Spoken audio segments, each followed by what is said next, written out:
وَإِذَا ضَرَبْتُمْ فِي الْأَرْضِ فَلَيْسَ عَلَيْكُمْ جُنَاحٌ أَن تَقْصُرُوا مِنَ الصَّلَاةِ صدق اللہ العظیم۔ اب یہ پھر کچھ شریعت کے احکام آ رہے ہیں، گویا کہ خطاب کا رخ پھر اب مسلمانوں کی طرف، اہل ایمان کی طرف،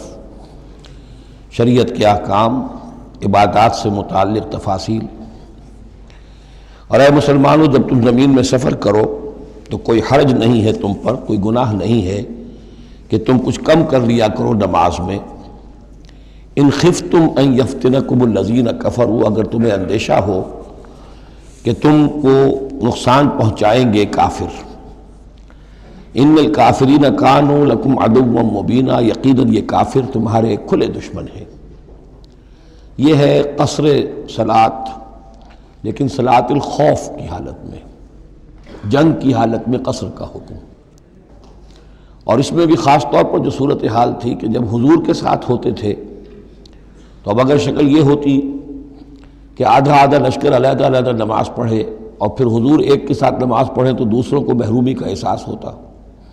لہذا آپ دیکھیے کہ ایک بہت عمدہ تدبیر بتائی گئی۔ فَإِذَا كُنْتَ فِيهِمْ، تو اے نبی جب آپ بھی ان کے اندر موجود ہوں، فَأَقَمْتَ لَهُمُ الصَّلَاةَ، اور آپ نے ان کے لیے نماز کھڑی کر دی ہو، فَلْتَقُمْ طَائِفَةٌ مِّنْهُمْ مَعَكَ، تو ان میں سے ایک گروہ کو تو کھڑے ہونا چاہیے آپ کے ساتھ، وَلْيَأْخُذُوا أَسْلِحَتَهُمْ،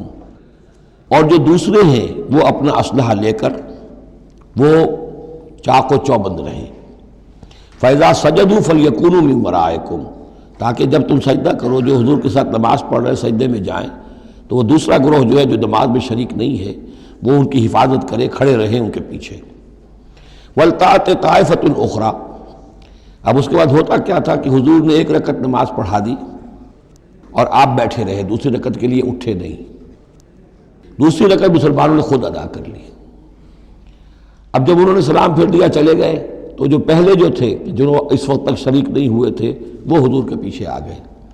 اب حضور نے ایک رکعت اور پڑھی تو ان کی ایک رکعت حضور کے پیچھے ہو گئی، اس کے بعد حضور نے ایک رکعت کے بعد سلام پھیر دیا، انہوں نے پھر ایک رکعت اور ادا کر لی، اس طریقے سے کہ کوئی بھی حضور کی امامت کے شرف سے اور فضل سے محروم نہ رہے۔ فَإِذَا سَجَدُوا فَلْيَكُونُوا مِنْ وَرَائِكُمْ وَلْتَأْتِ طَائِفَةٌ أُخْرَىٰ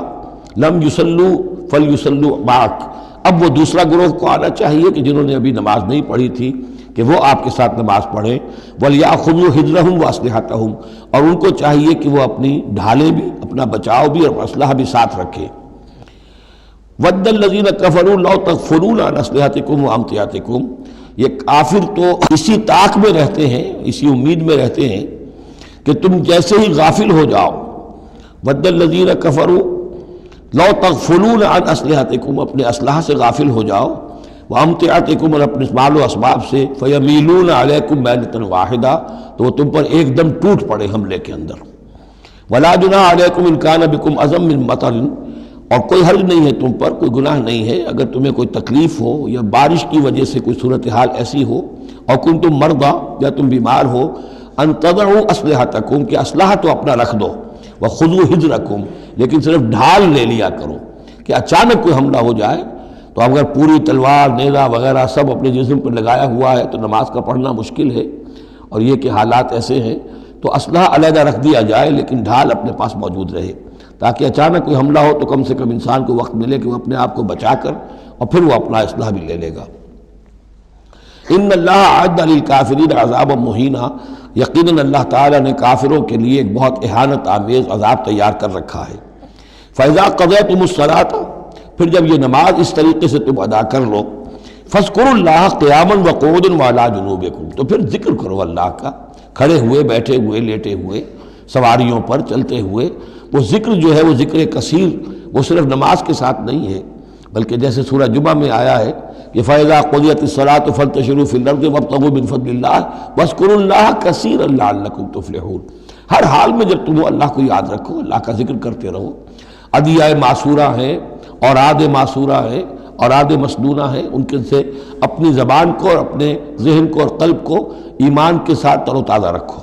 فَإِذَا اطْمَأْنَنْتُمْ، اور جب تمہیں امن حاصل ہو جائے، یعنی یہ نماز کی یہ کیفیت جو ہے یہ صرف اس شکل میں ہوگی کہ خوف ہے، صلاۃ الخوف، جب تمہیں امن حاصل ہو جائے، خوف جاتا رہے، فاقیموا الصلاۃ، پھر نماز قائم کرو جیسے کہ نماز کے قائم کرنے کے آداب ہیں، اس کی شرائط ہیں۔ ان الصلاۃ کانت علی المؤمنین کتابا موقوتا، یقیناً نماز اہل ایمان پر فرض کی گئی ہے، فرض ہونے کی شکل میں اور وقت کے ساتھ۔ اس کی فرضیت ہے اور موقوت ہے، اس کے اپنے اوقات ہیں،